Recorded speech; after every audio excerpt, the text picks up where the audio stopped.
Gitu kan. Tapi kalau harapan, keinginan, saya ditanya, Aang sekarang milih siapa? Karena ini 2024 mau ada pemilihan presiden, jelas saya milih Aang. Weh, amin.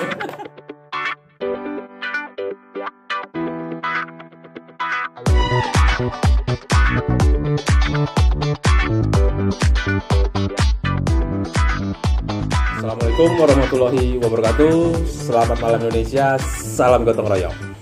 Salam. Malam ini saya di channel Rembuk Beres berada di pesantren Gelar Cianjur sama pimpinan pesantren Aang Subhan ZE. Tepatnya pengasuh. Pengasuh, lebih mengasuh ya, bukan pimpinan.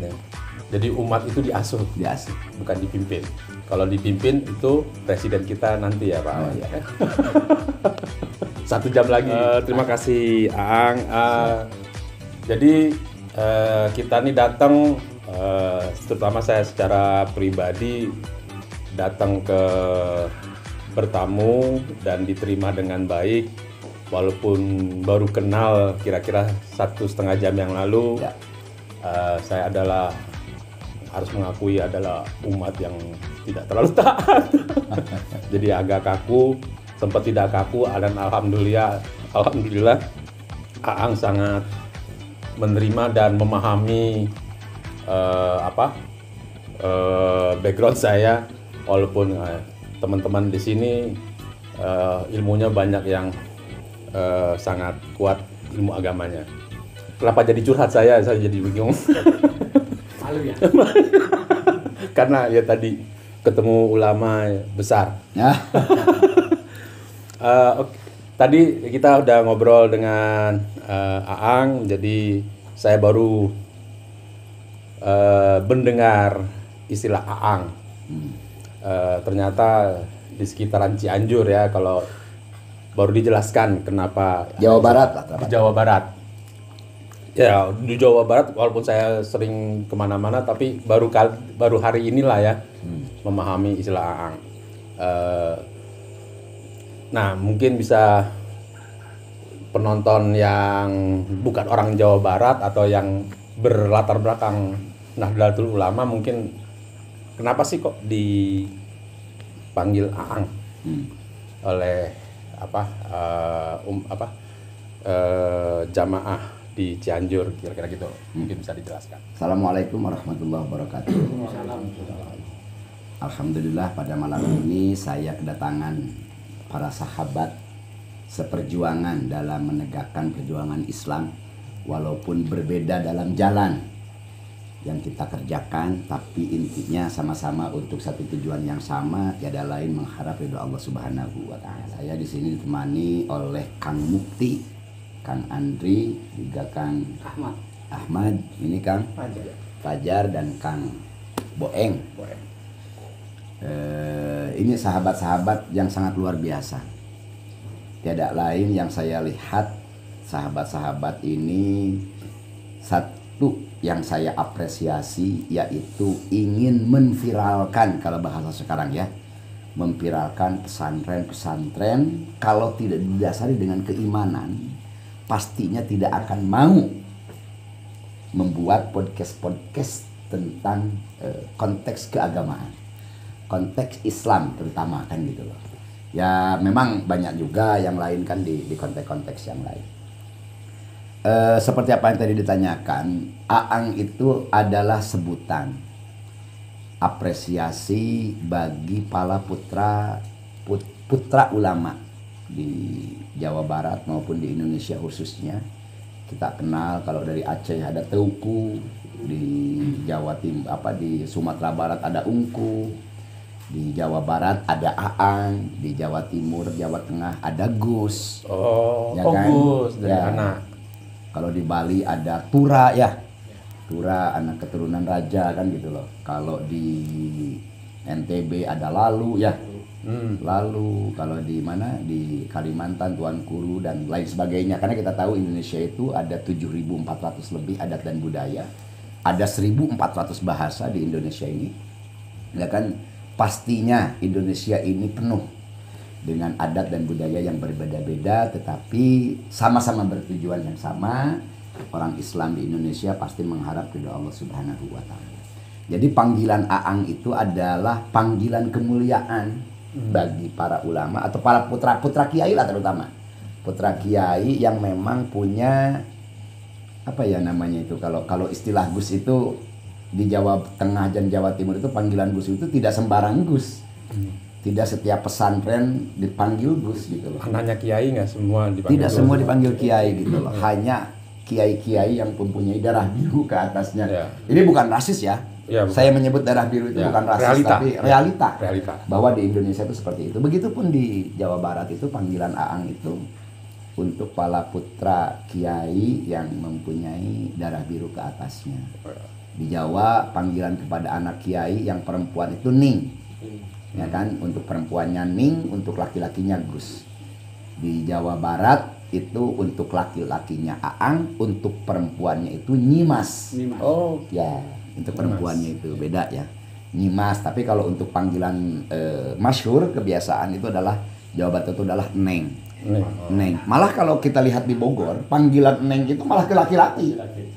Ya kan? Tapi kalau di Cianjur itu panggilan Neng itu ke perempuan.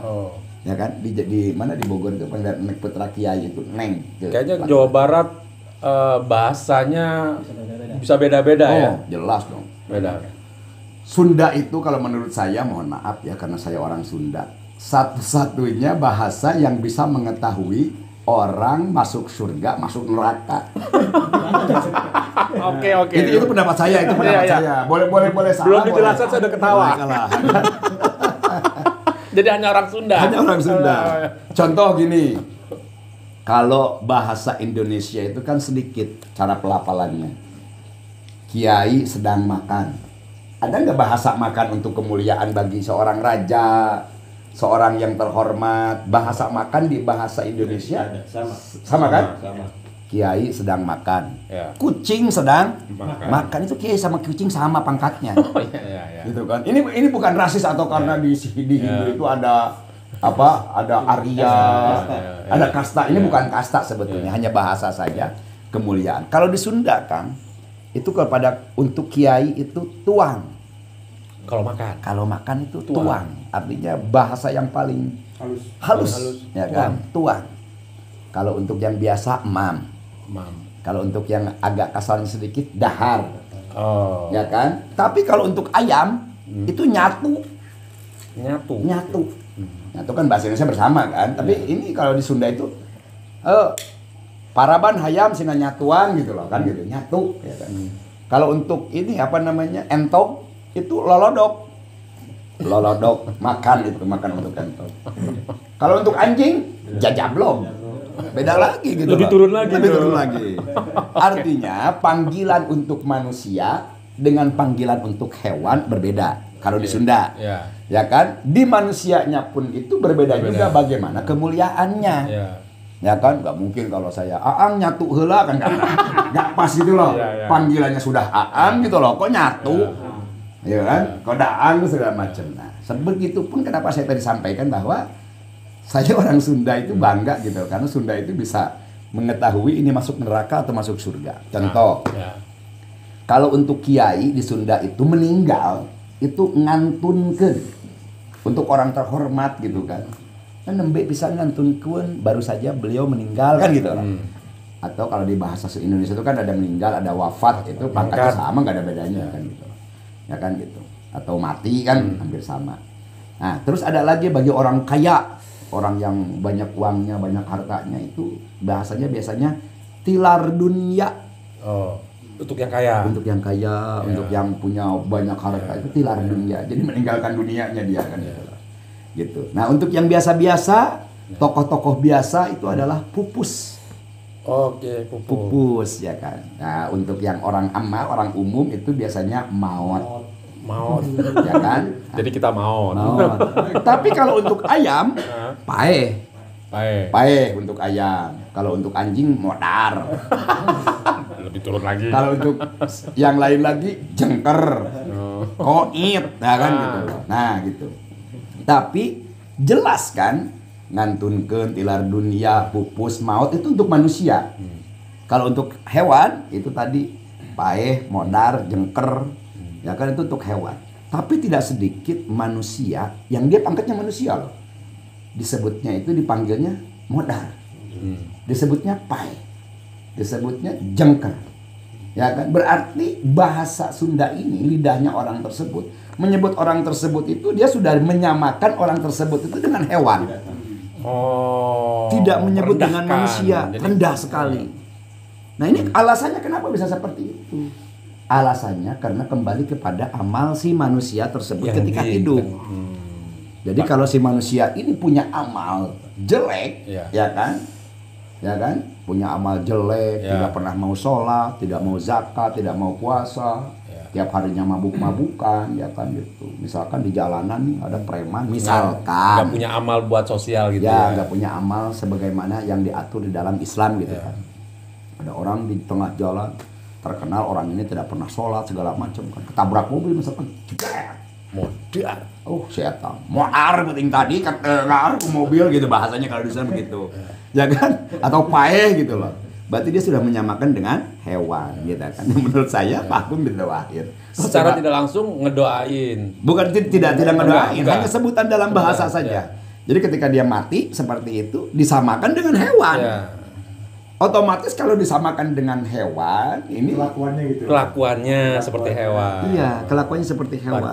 Sedangkan hewan itu kan tidak masuk surga. Iya. Hanya beberapa hewan saja yang di dalam hadis disebutkan yang masuk surga. Makanya kalau disebutkan dia pangkatnya seperti hewan, berarti dia sudah ahli neraka. Walaupun kita tahu bahwa urusan nanti masuk surga dan neraka itu urusan Allah, bukan urusan kita. Hanya yang terlihat saja. Ketika orang tersebut disamakan dengan hewan, berarti dia tidak punya amal yang baik. Ketika tidak punya amal yang baik, menurut hukum ya neraka bagiannya begitu. Makanya orang Sunda seperti itu.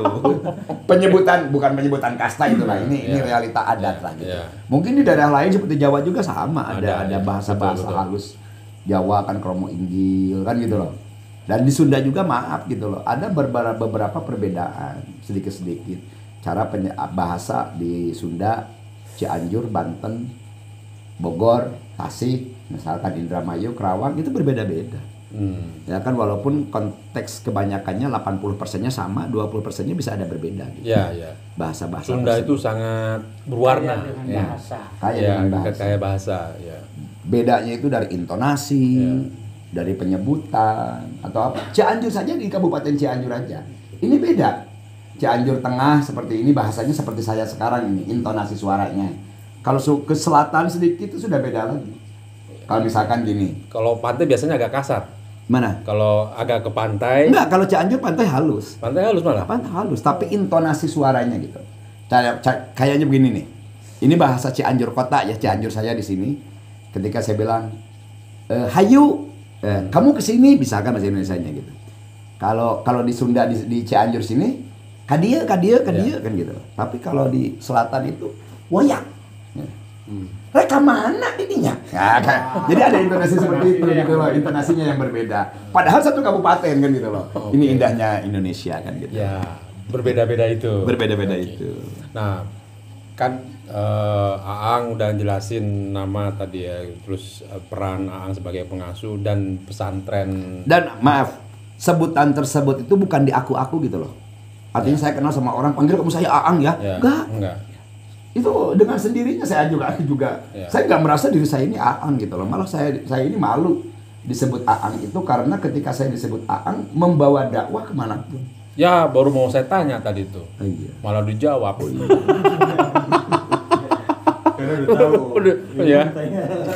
Maksudnya, jadi peran ya tadi mungkin harus ditambahin tadi udah dijawab sebenarnya. Tadi saya mau nanya gini, sebagai pengasuh pesantren Gelar yang sejarahnya dari tahun 1932 ya. Jadi dan dikenal sebagai pesantren yang banyak memberikan doa-doa ya, kalau mencerdaskan bangsa lah. Mencerdaskan bangsa. Kata sopannya. Tapi yang tadi ya yang sempat kita bahas yang bahwa pesantren gelar itu banyak ngebantu kepada masyarakat di Cianjur karena ngedoain ya. Istilah kita tadi ya kita sebut sebagai karomah. Dikenal sebagai memberikan banyak menolong dalam hal kebaikan. Tadi terus dipanggil Aang. Itu kan sebenarnya beban. Tadi udah dibilang tadi kan Aang bilang kan nggak mau saya dipanggil, sebenarnya nggak mau dipanggil. Jadi setahu saya nama Aang itu nggak bisa sembarangan dan tidak bisa kayak Om Ahmad gitu kan. Begitu pulang dari Cianjur, begitu masuk ke Bintaro, besoknya bilang sama saya, nanti panggil saya Aang Ahmad boleh dong, kan nggak bisa gitu kan. Padahal boleh sebetulnya. Boleh. Boleh ya? Boleh, panggil saya Aang Ahmad, tapi karena kebiasaan jadi Ahmad lagi. Udah nggak pantas berarti. Nah, tadi kepantasan itu, jadi paling tidak udah dijelaskan. Sebenarnya kan tadi Aang beban gitu ya. Nah, kan tadi apa yang istilahnya menjadi beban? Jadi kan tanggung jawab sebagai pengasuh, tanggung jawab membawa nama baik pesantren, keluarga Aang gitu kan. Ya. Itu apa yang sehari-hari Aang harus jalani gitu loh. Ya. Jadi yang saya takutkan, kenapa saya nggak mau dipanggil Aang? Saya tidak mau membanggakan orang tua atau kakek atau keluarga besar di pesantren ini. Saya ini disebut itu karena saya keluarga besar tersebut, ya kan. Padahal yang saya mau bukan seperti itu. Bagaimana saya memberikan kebanggaan bagi keluarga saya dan anak-anaknya nanti. Bukan saya mau dibanggakan, tapi bagaimana saya memberikan kebanggaan gitu loh, ya kan. Dan PR kan? PR, jelas. Malu tersebut itu saya malu disebut Aang. Karena Aang ini sebutan bagi seorang ulama besar di Cianjur kan, digentur Aang, digelar Aang. Saya khawatir akhlak saya itu tidak seperti yang dicontohkan oleh mereka. Itu yang menjadi berat beban saya ini. Sehingga nanti akan ada, biasa kan kalau misalkan di Sunda itu ketika anaknya bikin masalah, orang tuanya ke bawah. Dasar anak si ini. Kan begitu akhirnya. Tapi ketika dia memberikan kebanggaan bagi keluarga besarnya, akhirnya dia dah pantas orang tersebut karena keturunannya bagus. Itu kan jadi begitu kan gitu. Dan ini kultur lah gitu. Kultur adat dan budaya dan kita. Hari-hari terakhir seperti itu ya. Yang hari Senin kemarin diputuskan. Agak melebar, maaf. Tapi gini, artinya tadi itu yang harus harus menilai tiap hari dong. Aang itu jangan sampai begini, jangan sampai melakukan ini. Tiap hari harus introspeksi.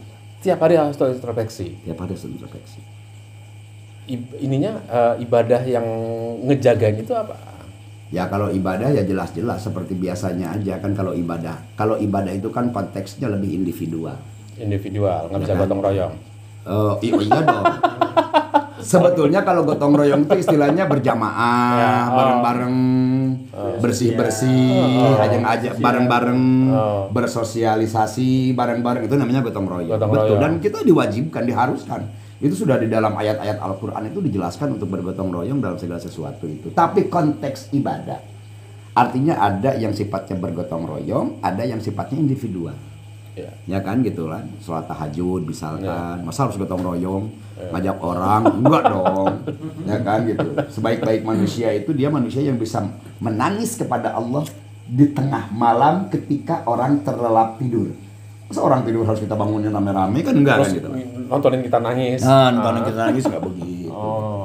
Intinya di situ harus sendiri. Ada konteks-konteks ya, konteks tertentu kan gitu. Spiritual lebih banyaknya ke individual. Kalau karena ngelatih diri sendiri. Atau riyadhah. Kalau rasional lebih ke gotong royong tadi itu. Hati sendiri. Rasional harus gotong royong. Oke. Nah, kalau kita bicara kan tadi ada sendiri, ngelatih diri sendiri dan ada ibadah yang harus dilakukan bersama-sama kan ibadah juga, ada latihannya, exercise-nya. Ya, latihan itu kalau dalam istilah santri itu namanya riyadhah. Riyadhah. Latihan diri riyadhah itu. Gitu. Oh, ada. Ada. Melatih diri. Kamu harus riyadhah misalkan 11 hari puasa. Intinya 11 hari puasa itu melatih diri gitu loh. Melatih dari kesabaran dia, kalau biasanya makan banyak, akhirnya dia harus bersabar tidak makan dulu kan gitu loh. Kan melatih. Ya kan? Tapi riyadhah ini konteksnya lebih kepada melatih hati. Melatih diri, melatih hati gitu loh. Gitu riyadhah ini. Padahal riyadhah ini bahasa Arab, artinya bahasa Indonesianya latihan. Ya kan? Tapi di kalangan santri, riyadhah ini lebih kepada konteks urusan manajemen hati. Riyadhah, ya. Manajemen hati. Dan itu kapan aja bisa atau emang ada kurikulumnya? Ada kurikulumnya. Tetapi sebetulnya sih riyadhah itu ya setiap hari harusnya.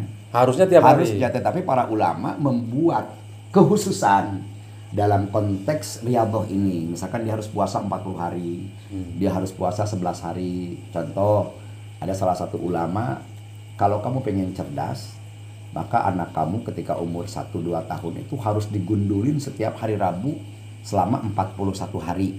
Setiap hari Rabu digundulin selama 41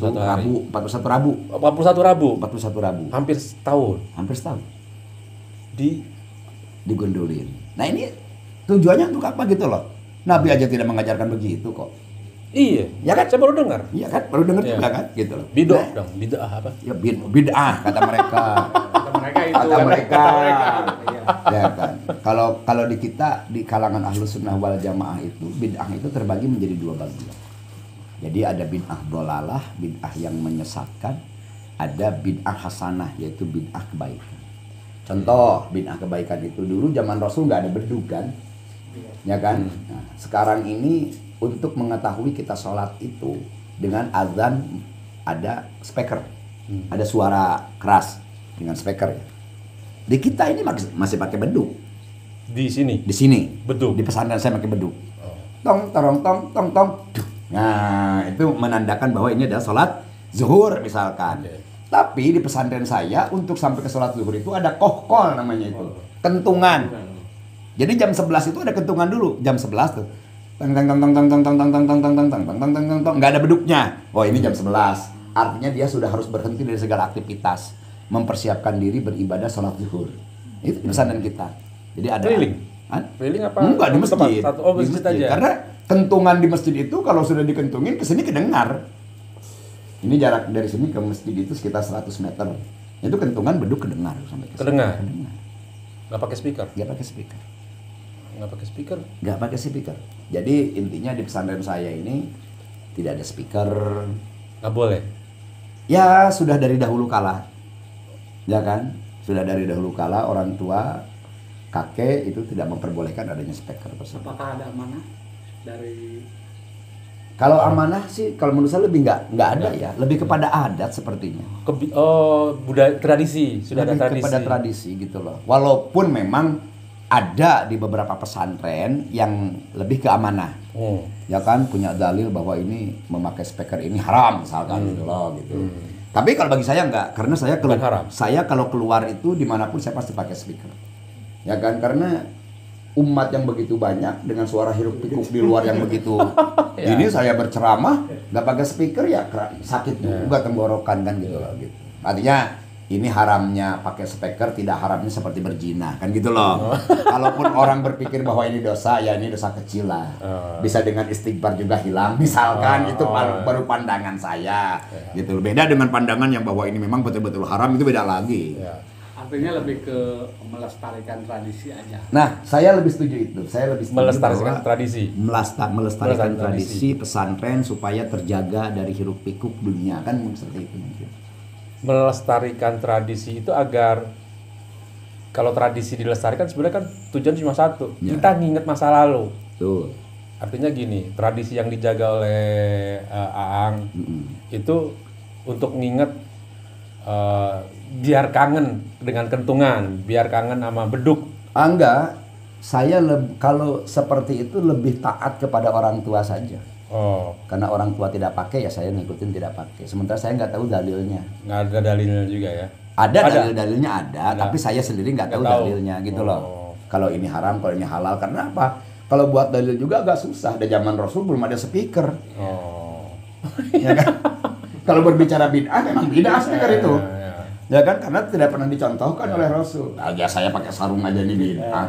Gak ada dicontohkan oleh Rasul. Tapi masa kita harus ngikutin konteks syariat apa yang diikuti oleh Rasul kalau berbicara bahwa bid'ah ini selalu apapun bid'ah. Ya kalau selalu apapun bid'ah, Islam tidak akan berkembang menurut saya. Islam tidak Tidak akan berkembang sama kalau sekali. semua dibentur-benturkan ke Kalau arah semua bidah. dipenuhkan karena bid'ah. Kenapa tuh, Bang? Nah sekarang gini, zaman Rasul ketika berhaji dari Makkah ke Madinah pakai unta. Ya. Nah kalau sekarang pakai unta gimana coba? Nggak sampai-sampai. Nggak sampai-sampai kan? Coba sekarang karena misalkan Kabupaten Cianjur ini Pak Bupati melarang memakai mobil harus seperti Rasul misalkan. Maksudnya bupati di sini pemerintahan yang melarang secara ini. Nggak enak juga Pak.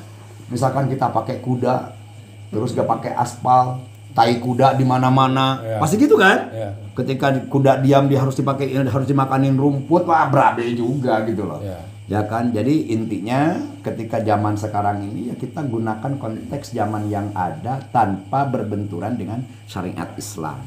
Itu saja. Artinya gini, pesantren gelar itu secara aktivitas itu tetap menjaga tradisi, Ya, tapi harus melihat perkembangan teknologi kira-kira betul. gitu. Harus melihat perkembangan teknologi dan kalau menurut saya ada di dalam hukum bahwa hukum sesuatu itu bisa halal bisa haram itu ketika dipakai. Ketika dipakai Ketika ada dipakai, ada unsur hukum baru. hukum baru. Oke. Contoh, ini HP nih. Oke. HP ini jelas-jelas kalau dipakai kepada hal yang tidak bermanfaat menjadi haram. Ya. Misalkan, Ya. dah gampang lihat film porno di sini, Ya. menjadi haram. Ya. Tapi ketika saya dipakai untuk berkomunikasi untuk silaturahim ini manfaat. Ya. Tidak jadi haram kalau menurut saya, kan gitu loh. Ya. Jadi konteks kemanfaatan yang saya ambil ketika zaman yang kita rasakan pada saat ini. Kalau kita tetap mengikuti zaman-zaman dahulu sesuai konteksnya, maka kita akan berbenturan dengan masyarakat yang luas hari ini dan kita akan susah untuk berdakwah. Ya kan? Gitu loh. Dulu saya kemana-mana pakai gamis, misalkan gitu loh. Wah orang mau tadi saya aja pakai gamis, bapak-bapak kan belum gacor seperti ini kan gitu loh. Iya. Tapi ketika saya pakai kaos, saya jadi gacor kan gitu ya. Iya, iya. Enggak. Jadi gini, apakah Aang memang terbiasa dengan keanekaragaman Ya. karena tadi diajarkan semuanya dengan kontekstual, Ya. walaupun tetap menjalankan tradisi Ya. yang kalau dijalankan memang kaku gitu ya, nggak boleh ada speaker apa segala macam. Ya. Dan tadi menyebutkan dakwah, kesulitan dakwah kalau tidak sesuai dengan kontekstual. Betul. Nah, artinya Aang menjalankan semua proses belajar mengajar di sini tetap ngikutin tradisi, Ya. tapi tetap menjalankan ininya Kontekstualnya. kontekstualnya. Ya. Betul Dan seperti itu. alasannya kan ini di sini proses belajar itu dakwah, di luar sana tetap dakwah tapi beda audiens dong. Iya dong. Nah, Gini, keanekaragaman itu hari ini zaman kita ini itu berbeda-beda. Dahulu ketika saya kecil saya pasti hanya bertemu dengan orang Cianjur saja. Seiringnya waktu ketika di Cianjur saya bertemu dengan orang-orang luar Cianjur yang mereka bertempat di Cianjur akhirnya. Otomatis dong bakal berbeda adat. Misalkan orang Jawa datang ke Cianjur, orang Sumatera datang ke Cianjur, Kalimantan datang ke Cianjur, terus mereka menjadi masyarakat Cianjur. Yang artinya mereka ini akan berbeda dong. ya, Dari adat dan segala macam, cara berdakwah kita juga tidak akan bisa cepat ya, dengan orang-orang seperti itu. Beda kalau dengan orang yang asli tempat itu. Dia kenal kita dari kakeknya ke anaknya ke cucunya kan gitu loh. Sementara orang perantau yang datang yang menjadi orang sini itu belum tahu siapa kita kan gitu. ya, Ya kan? Maka cara berdakwahnya pun kita harus luas. mengikuti keadaan kan gitu. Mengikuti keadaan. Mengikuti keadaan, ya kan? Karena kita sudah dicontohkan loh. Dari zaman baginda Rasul, para sahabat, tabi'in, atba'ut tabi'in, salafun soleh, sampai Indonesia punya Wali Songo. Wali Songo pun cara berdakwahnya itu, pendekatannya itu berbeda-beda. Dari mulai Sunan Bonang berdakwah dengan bonangnya. Bonang itu kan musik, tong tong tong tang tong tang kan gitu loh. Sunan Kudus berdakwah dengan bedanya di depan masjid, malah ada menara tersebut itu lebih kepada konteks Hindu kan gitu loh. Ya, terus, Jadi konteks Hindu sebenarnya oleh Wali Songo diadopsi ya? Diadopsi. Kenapa? Karena mereka kalau tidak mengadopsi, mereka akan susah juga berdakwah. Pasti ditentang dari awal.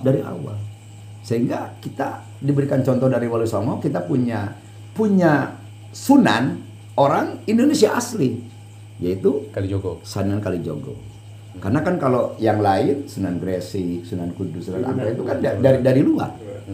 Dari luar Indonesia kan mereka ini gitu loh. Maka ketika berdakwah di Indonesia ya mengikuti keadaan di Indonesia. Ya. Tidak mengikuti keadaan dari daerahnya kan gitu loh. Masakan gitu di daerahnya makannya kebuli, makannya nasi mandi, datanglah ke Indonesia lagi berdakwah, ente buatin harus kebuli dong, nggak bisa nasi putih, nggak bisa begitu dong, karena sudah kebiasaannya nasi putih kan di Indonesia kan. Ya kan Indonesia itu luas, ya, beragam, banyak orang dan umat Islam di dunia juga udah 1 miliar lebih, ya. Bumi itu bulat dan ya pasti ada perbedaan dan keanekaragaman. Pasti dong. Nah, kalau kita bicara bumi yang planet bumi itu kan Islam sebagai rahmatan lil alamin. Ya. Jadi semua harus apakah itu didakwahkan atau apa istilahnya? Menurut Aang gimana? Maksudnya ya nggak semua orang nggak jadi umat Islam, ada umat yang lain. Tapi kan kalau tadi bahwa Islam itu harus seragam dan di Indonesia itu beragam, lebih banyak diterima dan terbukti bahwa umat Islam di Indonesia paling banyak karena menerima keanekaragaman. Nah, apakah konsep rahmatan lil alamin itu harus ya nggak mungkin seragam kalau versinya itu menurut rahmatan lil alamin itu kan bukan seragam. Rahmatan lil alamin itu seragam. Jadi kemanapun dia itu pasti bakal diterima gitu loh. Rahmatan lil alamin itu rahmat bagi alam semesta, Islam itu kan gitu loh. Rahmatan lil alamin. Jadi ya harus diterima karena menerimanya masyarakat itu kan bagaimana cara berdakwah orang tersebut kan gitu loh. Kalau dia berdakwahnya kaku ya nggak bakal diterima sama sekali. Walaupun agama Islam itu universal tapi kan secara lokal bisa beda-beda. Iya dong. Nah, yang dilakukan oleh pesantren Gelar kita menerima keanekaragaman untuk ininya seperti apa namanya? Karena kan berbeda itu oleh baginda Rasul sudah disebutkan berbeda itu adalah rahmat kan gitu. Ya itu saya sampaikan tadi bahwa kata kuncinya rahmat. Jadi kalau kita rahmatan. Jadi umat Islam itu rahmat. Jadi peran kita untuk sebagai alam semesta kan gitu loh. Rahmat untuk alam semesta. Bermanfaat gitu? Iya. Gitu loh. Rahmat maksud di sini Islam berbeda itu rahmat. Maksudnya berbeda apa maksudnya di sini gitu loh. Berbedanya itu dalam diskusi tetapi satu tujuan ketika dia mempunyai dalil-dalil yang kuat kalau untuk urusan agama. Ya berbedanya maksudnya itu kan gitu loh. Bukan berbeda ketika berbeda kita jadi gontok-gontokan. Ketika berbeda kita jadi marah-marahan. Ketika berbeda kita jadi perang, bukan itu maksudnya. Berbeda rahmat itu ketika ada satu perbedaan di dalam Islam tentang hukum Islam, maka tetap kita lebih mengacu kepada kesopanan, lebih mengacu kepada damai, kan gitu loh. Jadi walaupun kita berbeda tetap kita bersahabat, tidak ada gontok-gontokan. Maksudnya rahmat itu gitu loh. Lah wong kita dilahirkan aja dari yang berbeda, bapak dan ibu kita kan laki-laki sama perempuan beda dong. Coba bayangkan kalau dua-duanya laki-laki, nggak bakal jadi kita. Dua-duanya perempuan jadi lesbi dong. Nggak bakal lahir kita kan gitu loh. Karena berbeda orang tua kita jadilah kita. Ini yang disebut rahmat kan. Nah konsep rahmat gini, malam ini di kediaman AA banyak jangkrik. Bukan jangkrik bos, ini jangkrik asli karena rumah saya mewah, mepet ke sawah gitu loh. Jadi kalau pas musim kemarau seperti ini, jadi binatang sawah berbagai macam binatang masuk ke rumah Masuk ke ini. rumah. Ya Rahmat kan, dong. gitu. Rahmat. Ya kan, gitu. Rahmatnya kenapa? Ekosistem itu. Oh. Kalau nggak ada mereka nggak bakal ada yang diomongin kan gitu. Oh, bukan jangkrik bos. Bukan jangkrik bos. Oke. Rahmat ada jangkrik walaupun nggak ada hubungannya. Tadi kita ngomong tadi waktu awal-awal datang ada yang mintain doa temen. Ya. Salah satu temen yang kita berangkat dari Jakarta ke Cianjur ke pesantren ada yang mintain doa sama ini. Apakah itu yang selalu datang ke A? Ya. Itu gimana, Mang? Begini. Doa itu kan muhul ibadah. Doa itu adalah tiangnya tiangnya agama dan tempat orang untuk berkeluh kesah kepada Allah meminta apapun yang dia mau. Semuanya melalui doa. Ya. Tapi doa ini tidak serta-merta, ada tata caranya. Oke. Ya kan, ada tata cara tertentu. Kalau dia doa minta banyak istri misalkan, ya kan? Masa doa banyak istri bilang Bismillahirrahmanirrahim? Enggak dong. Saya mau Ada yang khusus gitu loh. Saya mau ngelirik jadi Melirik. Doa minta menjadi kaya, Ya. misalkan itu ada konteks-konteksnya. Salah satu contoh seperti kita obat lah. Ya. Obat sakit kepala ketika kita sakit perut tidak akan menjadi efek Ya. ketika kita makan obat sakit kepala. Ya. Ya kalau obat sakit perut ya harus makan obat sakit perut dong. Ya kan? Sakit kepala obatnya kan gitu loh, gitu. Nah, seperti pun permintaan doa kepada Allah kan gitu loh. Kita berdoa itu harus yang jelas segala sesuatunya, tata caranya baik. Ya. Karena kata Allah di dalam Al-Quran itu, ud'uni astajib lakum. Berdoalah kalian, apapun yang kamu minta, pasti aku akan berikan kepada. Tapi kan tidak serta-merta kita langsung gitu loh. Ada tata caranya cara berdoa. Di antaranya syaratnya berdoa itu harus bersih dari hadas kecil maupun hadas besar. Berwudu dulu, menghadap kiblat, kan gitu loh. Terus dengan berakhlak kita kepada Allah gitu loh, bukan petenteng gua ini pejabat atau apa, gua ini ulama besar, enggak begitu. Di hadapan Allah tuh harus benar-benar tawadhu kan gitu loh. Nah, ini sementara orang-orang yang datang ke sini mungkin mereka belum bisa tata cara beribadah doa tersebut, sehingga memintalah kepada para kiai yang dianggap oleh mereka kiai ini adalah orang suci. Begitu kan? Dianggap kan orang suci. Tapi kalau seperti saya sendiri, saya itu nggak menganggap kalau saya ini orang suci. Ya kan? Saya menganggap bahwa kita ini ketika dimintain doa, saya hanya memberikan tata caranya. Dan yuk bareng-bareng, karena berdoa ini syaratnya seperti ini. Ya kan? Yang diperbolehkan dalam berdoa itu seperti ini. Cara berdoa itu tidak boleh di WC, tidak boleh di kandang hewan, kan gitu. Saya hanya memberikan tata caranya.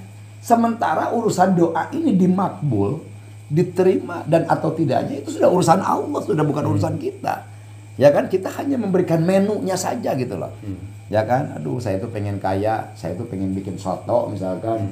Ya, kamu nggak bisa bikin soto, ya kan? Kalau nggak bisa, tanyain dong sama ahlinya, tukang soto. Akhirnya tukang soto ngasih. Contoh seperti saya, ini nih, ukuran daging 1/2 kilo, bawangnya harus bawangnya itu 1 ons. Nggak mungkin dong dagingnya 1/2 kilo, bawangnya 10 kilo kan gitu. Nggak pas gitu loh. Maka dalam doa ini ada takaran supaya ngepas gitu loh. Ketika menunya tersebut saya kasih A, B, C, D-nya, terus dia lakukan dengan tata caranya, maka nanti akan menghasilkan soto yang enak, soto yang bagus gitu loh. Ya kan, dari adonan yang kita berikan gitu loh. Ya kan, gitu. Jadi lebih kepada orang datang minta doa itu, kalau menurut saya itu lebih ke sana. Lebih ke sana. Kita hanya memberikan menu saja. Sementara maaf, banyak orang yang minta doa itu tadi itu karena dia tidak paham tentang tata cara doa. Awalnya kan datang kepada kiai karena dianggapnya orang suci, kiai tersebut. Akhirnya kiai itu memintakan doa orang tersebut bersama-sama, ya Allah, dengan barokahnya A, mudah-mudahan orang ini diberikan kelancaran, kemudahan, segala macam gitu. Nah, kenapa kepada kiai? Karena kiai ini tahu tata cara berdoanya. Kan gitu loh. Maka ketika dia tahu tata cara berdoa, daripada susah-susah, ente ngikut aja ngikut. Ya kan? Contoh, Bang Mukti ya, mau ke Jakarta, ya kan? Mobilnya ada, tapi nggak ada sopirnya, menyampe nggak? Nggak nyampe. Lebih enak ini pasrahin kepada sopir. Kita tinggal duduk di belakang tidur, udah tahu-tahu aja di Jakarta kan gitu loh. Tapi awas, sopir juga jangan hanya bisa nyetir saja. Harus sopir yang tahu jalan juga dong. Rambu-rambu. Iya, rambu-rambu. Artinya sopir ini harus ada dua, kita nyari sopir itu. Satu, dia bisa nyetir. Dua, tahu jalan. Ya. Tahu jalan nggak bisa nyetir, percuma.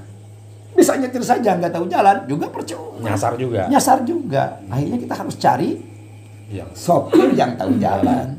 Tidak sekadar dia ustad, tidak sekadar dia kiai.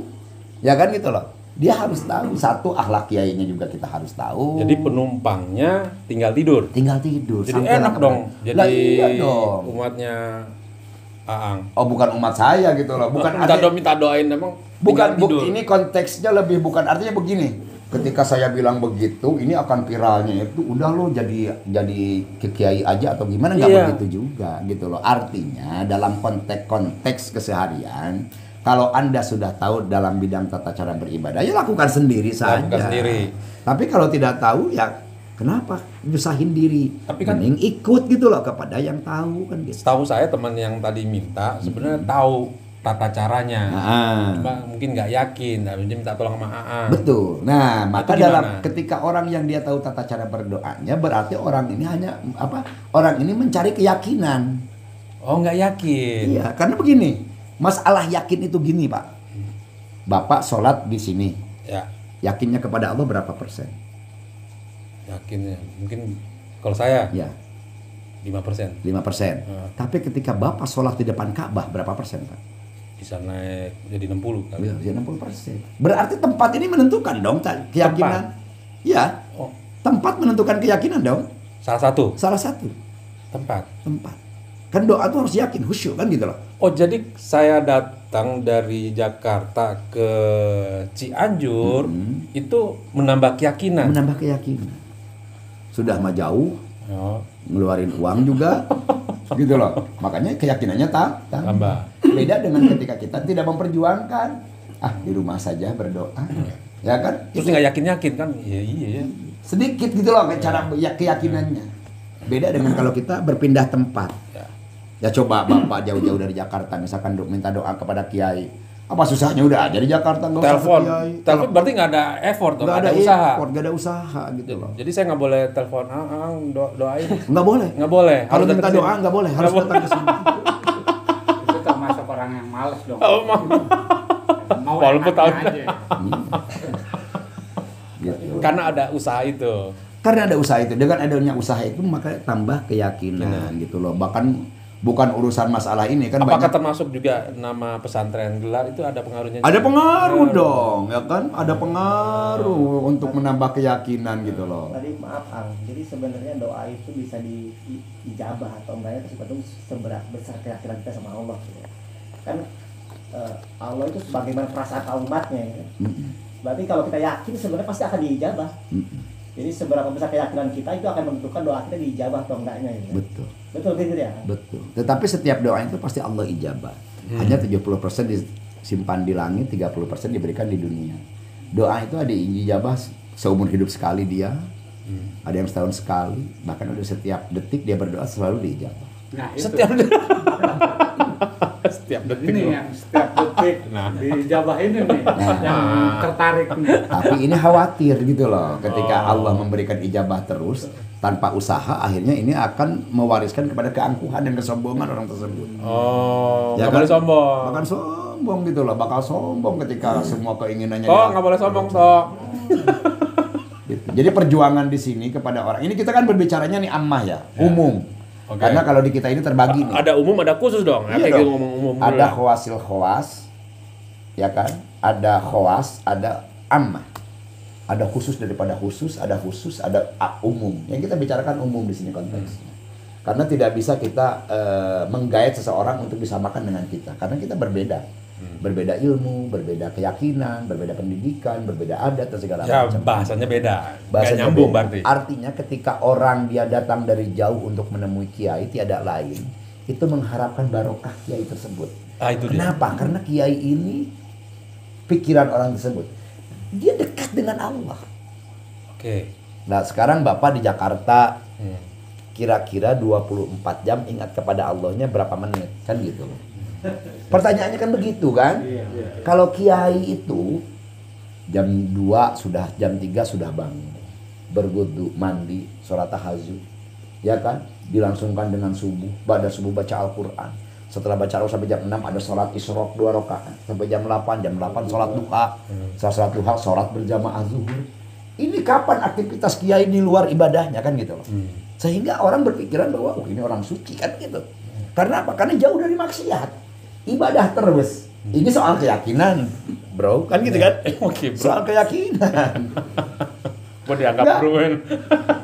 Saya nggak berpikir hari ini banyak orang yang datang ke kiai untuk meminta doa disalah-salahkan gitu loh. Iya. Diharamkan gitu loh, dikultuskan. Iya. Berdoa mah di rumah sama saja, nggak usah jauh-jauh. Malah nggak yakin-yakin. Ini yang menjadi masalah, malah nggak yakin-yakin kalau kita di rumah terus gitu loh. Gitu. Coba bayangkan ketika kita di kamar, tempat tidur dan tempat sholat disamain, disatuin di sana. Ya kan? Ketika kita berdoa, ya Allah, istri lewat ke WC gak pakai baju, itu akan kalah doanya, gitu kan? Tapi ketika dia pergi ke tempat sesuatu ada ikhtiar, itu kan menambah keyakinan di dirinya bahwa insya Allah doanya akan diijabah. Berarti dia berhusnudzon kepada Allah, ya kan? Berbaik sangka kepada Allah. Tapi untuk ada berbaik sangka kepada Allah itu kalau di rumah tuh susah, ya kan? Yang penting menjalankan saja, kita sholat, kita berdoa, menjalankan saja. Tapi urusan sangkaannya ini gitu. Iya, Urusan sangkaannya ini gitu. Ketika di rumah levelnya sedikit, tapi ketika kita keluar rumah bertemu dengan ulama tersebut, harus pindah ya. Ya kan harus pindah. Hijrah. Ya. Ya kan hijrah. Lebih banyak ke usahanya ya. Iya. Usahanya. Gitu. Yang ditanya itu sebenarnya gini, tadi kan yang mau diijabah terus itu kan kayak itu ya, jangkrik bos gitu langsung. Iya dong. Cuma begini, sebetulnya datang kepada kiai, datang kepada ulama hari ini mungkin ya kebanyakan sekarang ini sudah bukan urusan akhirat. Oh. Kebanyakan hari ini yang datang ke ulamanya itu urusannya dunia. Padahal kita datang ke ulama itu harusnya urusan akhirat, bukan urusan dunia. Datang ke ulama meminta doa supaya imannya dikuatkan. Datang kepada ulama minta doa supaya anak-anaknya menjadi anak-anak yang soleh, keluarganya menjadi soleh, punya ilmu yang manfaat. Kan harusnya begitu kan sekarang. Sekarang malah beda. Datang ke ulama itu pengen kaya. Datang ke ulama itu pengen naik jabatan. Akhirnya ulama disamain dengan dukun kan hari ini. Ya kan? Makanya ketika seperti itu bukan oknum ulama akhirnya berpikirnya amplop. Kalau saya berpikirnya amal. Jadi ada amplop, ada angpau, ada amal gitu loh. Amal baik, amal buruk kan gitu. Itu santri kurang ngajar ya. Ya itu sebetulnya amplop itu adalah bid'ah, Pak. Tidak pernah diajarkan oleh Rasul itu memberikan amplop, atau ketika dia habis ceramah maulid misalkan, habis ceramah apa gitu kan, sekarang urusannya dengan amplop kan gitu loh. Banyak juga yang dia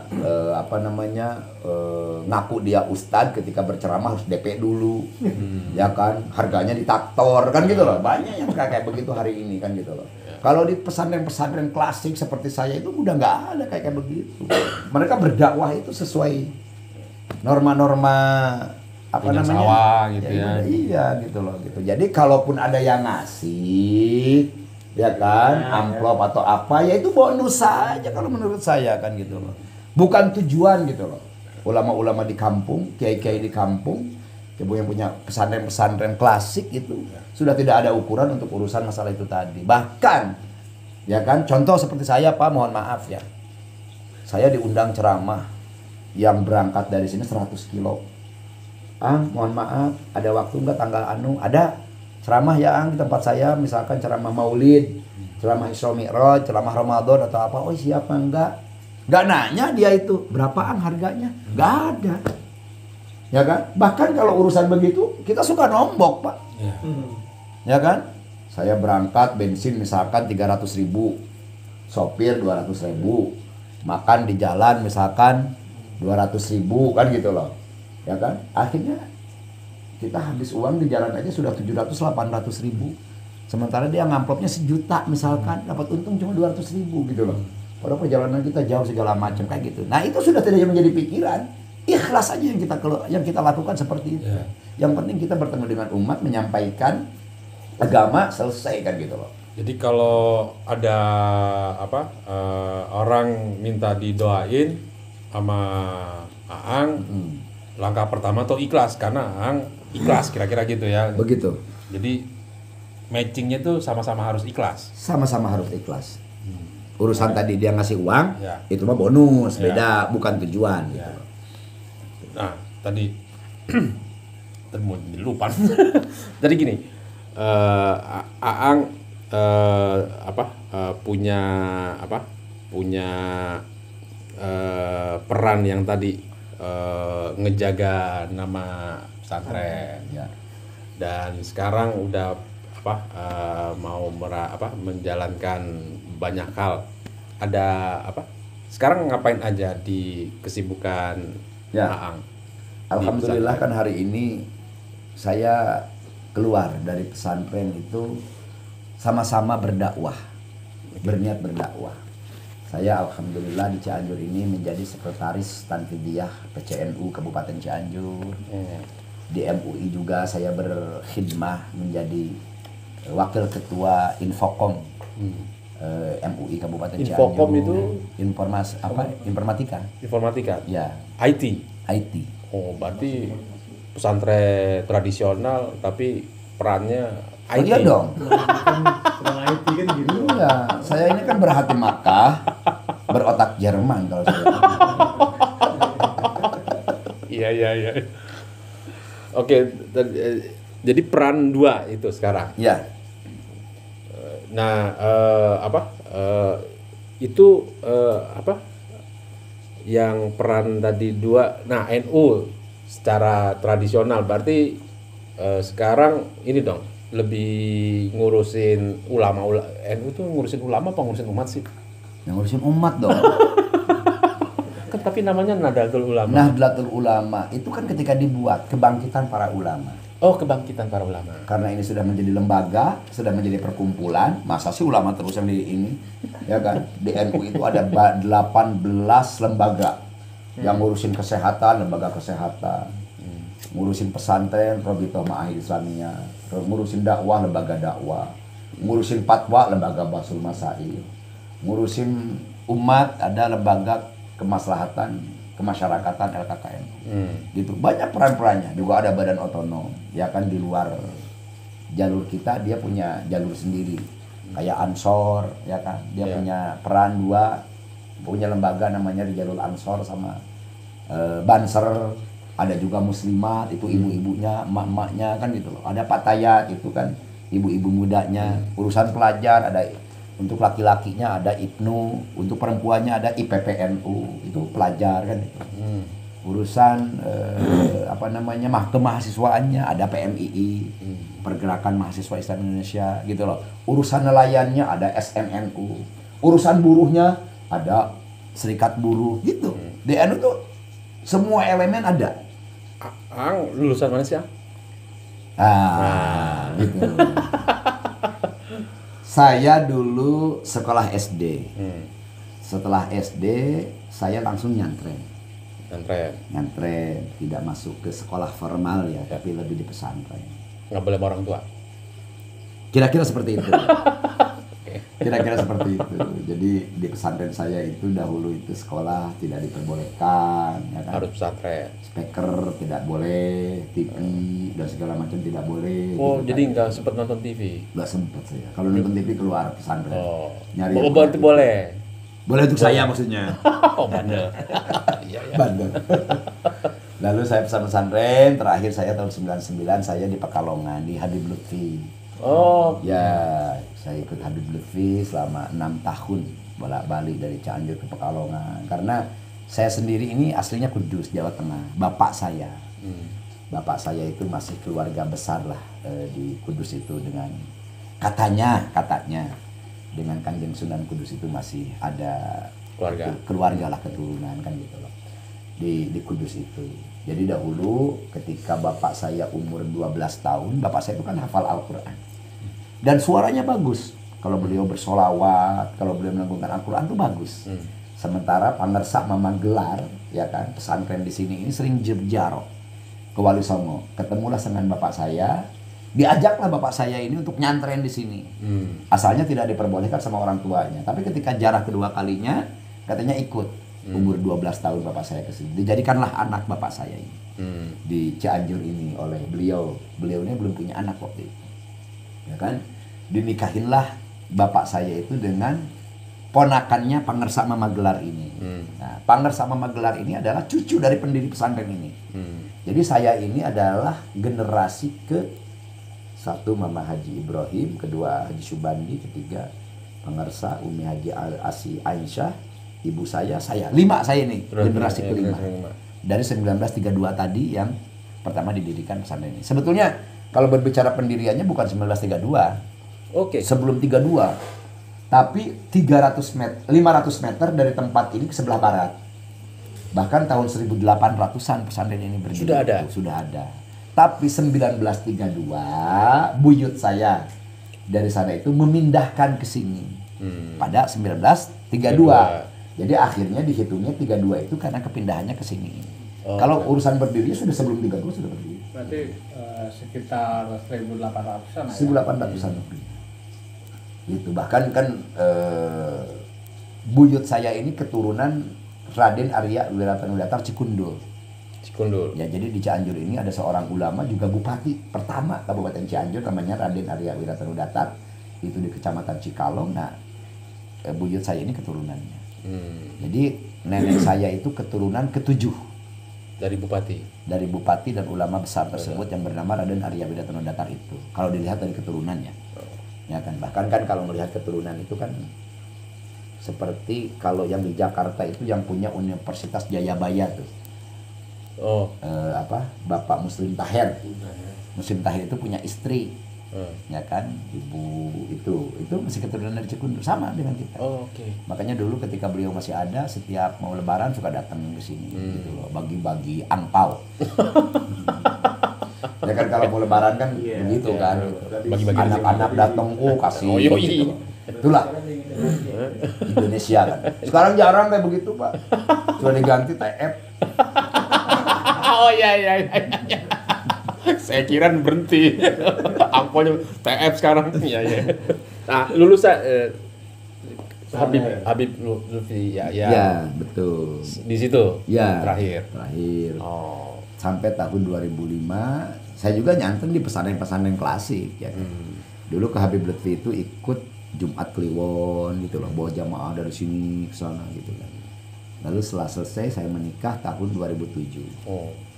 Saya punya istri dari Tasikmalaya, ya kan, dan alhamdulillah sekarang punya anak laki-laki semua, laki-laki semua. Bahkan sekarang istri saya lagi ngandung lagi anak yang keempat setelah di USG kemarin itu laki-laki lagi. Alhamdulillah. Ibunya panggil. Nambah satu lagi. Amin. Laki-laki semua juga. Oh iya. Jadi ibunya yang paling cantik di rumah ini.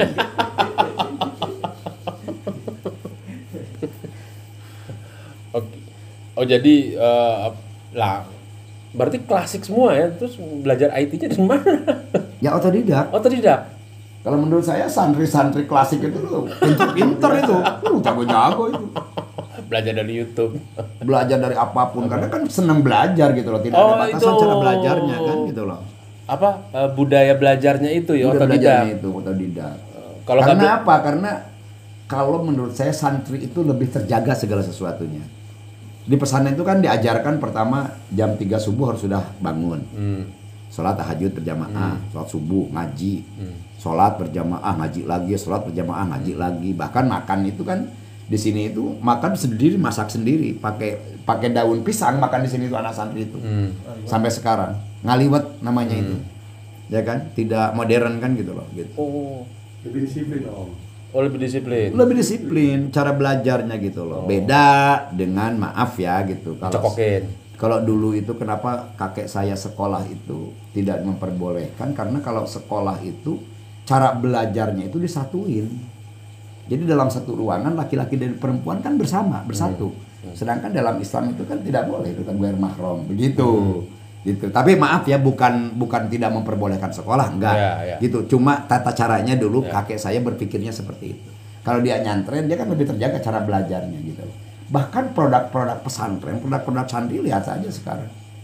Sudah banyak sekali produk-produk santri yang akan menjadi pemimpin Indonesia. Iya, banyak. Yang menjadi bupati, menjadi gubernur, bahkan akan menjadi Karena tradisi budaya belajar. presiden. Iya, betul. Jadi santri ini sekarang sudah jangan dianggap sebelah mata gitu loh. Ya kan gitu loh. Malah yang belajarnya tadi disatuin dengan laki-laki perempuan, banyaknya korupsi lah atau segala macam, walaupun banyak juga di kalangan santri terjerat korupsi, tapi ya tidak secara individu. Kalau menurut saya banyaknya ke sistem gitu loh. Dia berkorupsi karena sistem gitu. Ya nggak mau, mau nggak mau lah. Ya. Mau nggak mau. Gitu. Jadi kalau itu bisa bicara ini ya, kalau sistem itu ya apa mudarat apa mudaratnya kan. Ini kita ngobrolnya jadi gado-gado ya. Profil sih sebenarnya. Profil ya sebetulnya, lebih ke profil. Ya. Kan kita akan lanjutin pertemuan kedua ketiga untuk ini, karena kan konsep gotong podcast kita tuh bertema gotong royong. Kita mengenal profil Aang, nanti nih ada Aang ini mengenai kemarin bicara ini saya bahkan sampaikan. Kang Mukti, saya ini di Cianjur itu ada 30 organisasi saya di dalamnya. Waduh. Saya jadi masuk kemana-mana, masuk ke sini. Dengan tujuan khairun nas anfa'uhum linnas. Sebaik-baik manusia itu yang bisa memberi manfaat ke manusia lainnya. Itu. Saya berpikir ke sana gitu loh. Jadi saya masuk seperti di Pemuda Pancasila, saya ada di dalamnya sebagai ketua bidang. Masuk ke Laskar Merah Putih, masuk ke banyak saya ini. Ya kan? Diminta oleh mereka. Ya kan? Karena ternyata kalau kita berada di dalamnya, saya bisa ikut mewarnai gitu loh. Beda kalau jadi penonton, ya kan? Kalau penonton nonton aja, lo begini, lo begitu, ya nonton. Bisanya bisa cuma nyalahin ya. aja gitu. Sementara kalau menjadi pemain kan berat juga. Contoh pemain sepak bola, ada untuk lari, nggak ada untuk nendang, ada untuk nendang, nggak ada untuk lari. Sementara penonton kan lari dong lu ke sana, tendang, nah, kan begitu.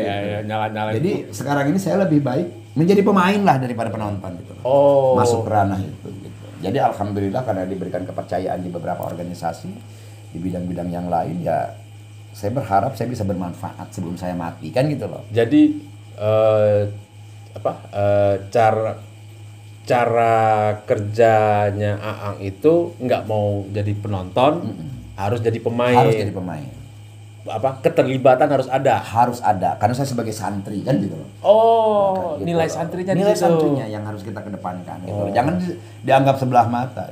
Santri itu sarungan, santri ini budug, ya kan gatelan dan segala. Enggak, santri sekarang itu sudah modern. Jadi mentalitas santri itu jangan cuma jadi penonton, harus terjun. Harus terjun menjadi pemain. Oke. Harus menjadi pemain. Jadi ada 30 ada 30 ormas. 30 ormas. Jadi enak dong kalau misalnya yang tapi 30 ormasnya semuanya OTG. Orang tanpa gaji gitu loh. Iya. Tapi kan bisa dengar kata Aang dong. Enggak. Saya lebih baik menjadi orang tanpa gaji daripada digaji. Karena kalau digaji itu menjadi masalah. Bapak misalkan menjadi pegawai negeri, gaji per bulannya 5 juta. Orang sudah ngitung dong. Gaji Bapak 5 juta, setahun 60 juta. Ya kan? 60 juta kan setahun kan? Terus 5 juta itu dipakai makan segala macam anak istri, cukup apa enggak dalam sebulan? Tiba-tiba Bapak pakai mobil Ferrari misalkan. Atau pakai mobil Pajero misalkan, akan ketahuan auditnya dari mana Bapak punya uang seperti itu kan gitu loh. Betul. Tapi kalau tidak punya gaji kan orang nggak banyak nanya, ya kan? Gitu karena khidmah akhirnya rezekinya jadi banyak. Berarti dari mana-mana. ada ilmu yang harus dipelajari dong. Oh iya dong. Tanpa gaji menjadi santri, punya mobil Pajero. Ya, seperti itu. Ada ilmunya. Itu yang mau ditanya sama. Sebetulnya itu yang lagi tunggu-tunggu sama Kawan-kawan di sini penonton. Malu-malu kucing aja kalau saya langsung aja sebutin. Jadi kalau kita banyak ikhlas, Ini dia tuh. maka orang yang datang pun akan banyak ikhlas kepada kita. Kan gitu. Saya bisa punya A, punya B, ya itu bonus aja itu, alhamdulillah gitu kan, entah dari mana. Ya kan, bahkan kalau dipikir itu Karena bermanfaat bagi orang lain, salah satu juga itu ya. ya nggak tahu, nggak tahu. Kalau saya bisa nggak bisa nilai gitu. nggak bisa nilai saya. Bermanfaat, Bisa tidak. nggak tahu gitu. Tuh, Tapi Mas. kalau orang lain berpikir, oh bisa bermanfaat, alhamdulillah. Itu aja gitu. Setahu saya sih, saya sama Om Mamat saling bermanfaat ya. Iya. Insya Allah. Mudah-mudahan sih seperti itu. Karena penilaian bukan dari kita. Bukan dari kita ya. Tapi dari orang lain. Nggak tahu, kita harus nanya penonton rembuk beres, apakah saya sama Om Ahmad ini saling bermanfaat. Kita bikin kayak survei gitu ya, menentukan. Nah, kita bicara masa depan, enak dong kalau Aang punya teman-teman di 30 organisasi dan tokoh. Itu yang mendapat Aang milih siapa nanti? Itu satu pertanyaan yang lagi saya mau tanyakan dari tadi. Tunggu. Ya. Keberpihakan. Saya seorang santri. Ya. Bagaimana caranya saya dipimpin oleh seorang santri? PKB. Ya jelas dong. Gak usah dipertegas. Ya kan? Masa santri milih yang lain? Oh, iya, Kalau iya. dia santri ya harus milih santri dong. Iya. Karena setidaknya kalau dia santri, dia akan tahu, ya kan, kondisi santri itu seperti apa. Lah, kalau kita lihat Indonesia merdeka itu santri ini terlibat. Ya. Bahkan kalau dilihat persentase, mungkin santri lebih besar juga untuk ikut memerdekakan ini. Karena apa? Karena yang dilihat pahlawan nasional di kita itu adalah rata-rata kan kiai, ulama. Lah mereka sebelum ulama tuh santri dulu dong. Ya kan? Ya santri itu kan sebutan bagi orang yang mencari ilmu dalam bidang agama. Ya kan santri kan gitu, Pak. Ya berperan besar. Nah, sekarang masa kita mau dipimpin oleh bukan seorang santri. Tapi intinya kalau santri itu siap memimpin dan siap dipimpin. Siapapun yang jadi tetap kita sami'na wa ata'na gitu loh. Tapi ketika kita punya harapan dan keinginan, ya saya santri yang harus jadi. Ya kan? Kalaupun yang jadinya yang lain misalkan gitu loh, yang jadinya tetap kita akan sami'na wa ata'na, akan mengikuti kepada pemimpin tersebut gitu. Tidak akan berontak gitu loh. Itu mental ini tuh ahli kalau di ininya bahasa Inggris itu knight apa tuh? Ksatria. Oh, nggak tahu tuh. Ya, begitu memang. Jadi santri itu kalau menang jadi pemimpin, kalah siap dipimpin. Ya ksatria dong. Iya. Ya nggak tahu tuh, saya baru tahu tuh juga. Baru tahu. Masa sih? Iya. Berjiwa kesatria. Gitu. Harus begitu dong. Gitu kan. Tapi kalau harapan, keinginan, saya ditanya, Aang sekarang milih siapa? Karena ini 2024 mau ada pemilihan presiden. Jelas saya milih Amin. Weh, Amin. Yang ditunggu-tunggu. Ya kan? Jelas saya memilih Amin karena satu Caimin adalah pimpinan saya dan santri.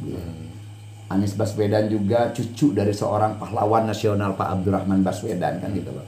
Seorang santri juga gitu loh, kan gitu. Maka ketika dua-duanya jadi, ya kita akan dipimpin oleh santri. Dan santri jelas-jelas. Tadi aja Bapak ketika jauh-jauh datang dari Jakarta ke Cianjur ingin minta doa, kepada siapa datangnya? Kiai, saya santri kan dulunya kan gitu loh. Lah, kenapa enggak? Bapak sekarang mau dipimpin oleh di luar santri kan gitu loh. Gitu. Ya, tapi perbedaan ini jangan dianggap masalah, ya kan gitu loh. Tadi saya sudah sampaikan dari awal bahwa perbedaan itu adalah rahmat. Ya kan gitu loh. Kita boleh berbeda. Bapak ini ke yang ini, Bapak ini yang ke ini, saya ke sini. Ya kan? Sekarang kita berjuang bersama. Baik doa maupun apapun. Saya sebagai saya. Ya kan? Saya berdoa mudah-mudahan amin yang jadi. Lah Bapak kalau mau berdoa di luar amin yang jadi silahkan, itu hak Bapak. Tapi ketika yang jadinya amin, ya alhamdulillah itu sesuai harapan saya kan begitu. Oke. Begitu. Siap. Jadi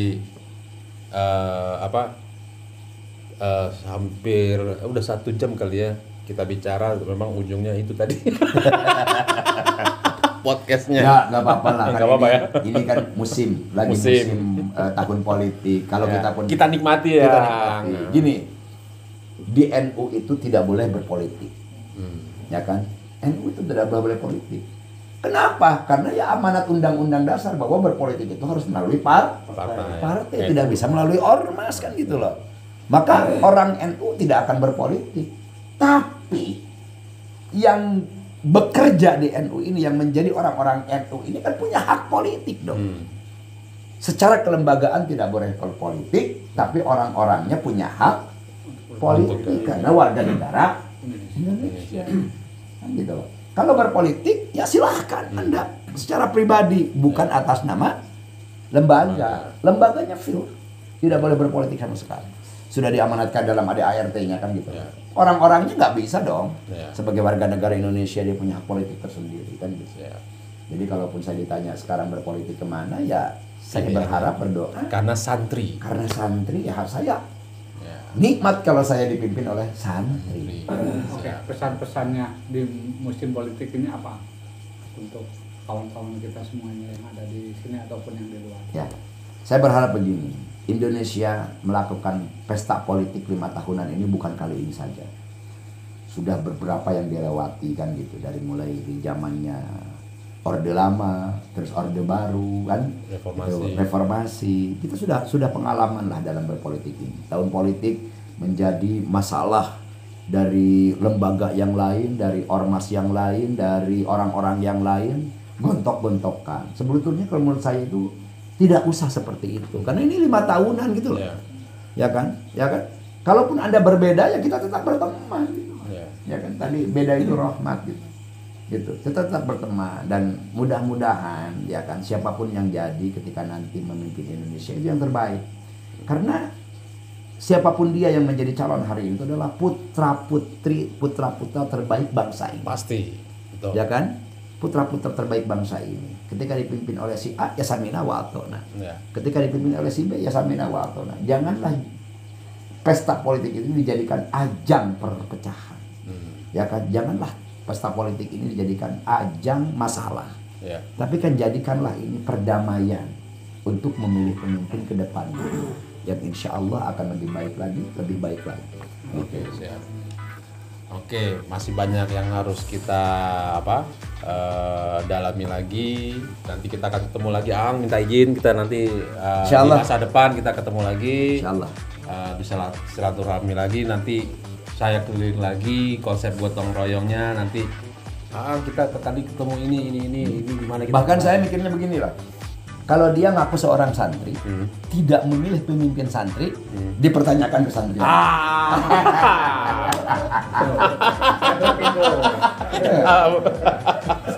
Itu harus keluar tuh cuplikan.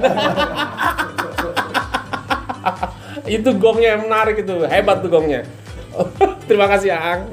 Siap, sama-sama. Nanti ketemu lagi.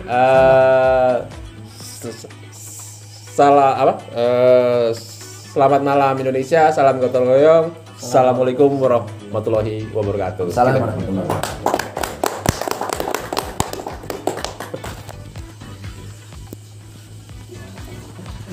Iya, 1 jam lebih.